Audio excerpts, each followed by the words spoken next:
Hello, welcome to curry leaves. ഇന്ന് കൊഴുക്കട്ട എളുപ്പത്തിൽ എങ്ങനെ ഉണ്ടാക്കാമെന്ന വീഡിയോ ആയിട്ടാണ് ഞാൻ വന്നിരിക്കുന്നത്. കണ്ണൂർ ഇത് കൊഴുക്കട്ടയാണെങ്കിൽ കോഴിക്കോട് ഇത് ഉണ്ടപ്പലഹാരമാണ്.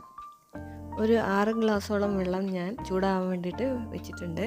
ഒരു പാത്രത്തിലേക്ക് നമുക്ക് പുട്ടുപൊടി ഇട്ട് കൊടുക്കാം.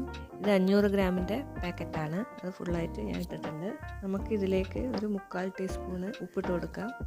ഇനി നമുക്ക് ഇതിലേക്ക് ചൂടുവെള്ളം ഒഴിച്ചുകൊണ്ട് നമുക്ക് ഇളക്കി കൊടുക്കാം. കുറച്ചായിട്ട് നമുക്കിതിലേക്ക് വീണ്ടും വെള്ളം ചേർക്കാം. ചൂടുള്ളതുകൊണ്ട് നമുക്കിപ്പോൾ അത് കൈകൊണ്ട് കുഴക്കാൻ പറ്റില്ല, അപ്പോൾ അത് അവിടെ നിൽക്കട്ടെ. ഇനി നമുക്ക് ഹാഫ് തേങ്ങ ചെറിയെടുക്കാം. ഇനി നമുക്കിതൊന്ന് കുഴച്ച് നോക്കാം. 6 ഗ്ലാസ് വെള്ളമാണ് ഞാൻ തിളപ്പിക്കാൻ എടുത്തത്, ബാക്കി 1 ഗ്ലാസ്സേ ഉള്ളൂ.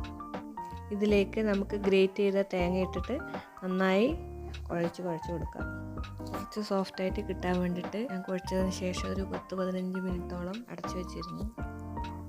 ഇനി നമുക്കിത് ഉരുട്ടി എടുക്കാം. നല്ല ലഡുവിൻ്റെ ഷേപ്പ് പോലെ കിട്ടണമെന്നൊന്നുമില്ല, റൗണ്ട് തന്നെ ആവണമെന്നൊന്നുമില്ല. നമുക്ക് പറ്റും പോലെ ഒരു ഷേപ്പിലങ്ങ് ഉരുട്ടി വെക്കാം. ഇഡ്ഡലി പാത്രത്തിൽ വെള്ളം ഒഴിച്ചിട്ട് നമുക്കിത് തട്ടന്ന് വെച്ച് കൊടുക്കാം. കുറച്ച് ഗ്യാപ്പ് ഇട്ടിട്ടാണ് ഈ ഉണ്ടകളൊക്കെ വെച്ചിരിക്കുന്നത്. ഇനി നമുക്കിത് അടച്ചിട്ട് ലോ ഫ്ലെയിമിൽ ഒരു 30-35 മിനിറ്റ് വരെ വെക്കണം. നമുക്കിതൊരു ഫോർക്ക് കൊണ്ട് ഇതൊന്ന് കുത്തി നോക്കാം വെന്തിട്ടുണ്ടോ എന്നുള്ളത്. വേവായിട്ടുണ്ട്. അപ്പോൾ നമുക്കിത് ഓരോന്നായിട്ട് പാത്രത്തിലേക്ക് എടുത്തിടാം. അങ്ങനെ കൊഴുക്കട്ട റെഡിയായി. ഇതിന് കറിയായിട്ട് ഞാൻ ചെറുപയറാണ് ഉണ്ടാക്കിയത്. ഇതുപോലെ നിങ്ങൾ ഈസി ആയിട്ട് കൊഴുക്കട്ട ഉണ്ടാക്കിയിട്ട് അഭിപ്രായം അറിയിക്കുക. Thank you.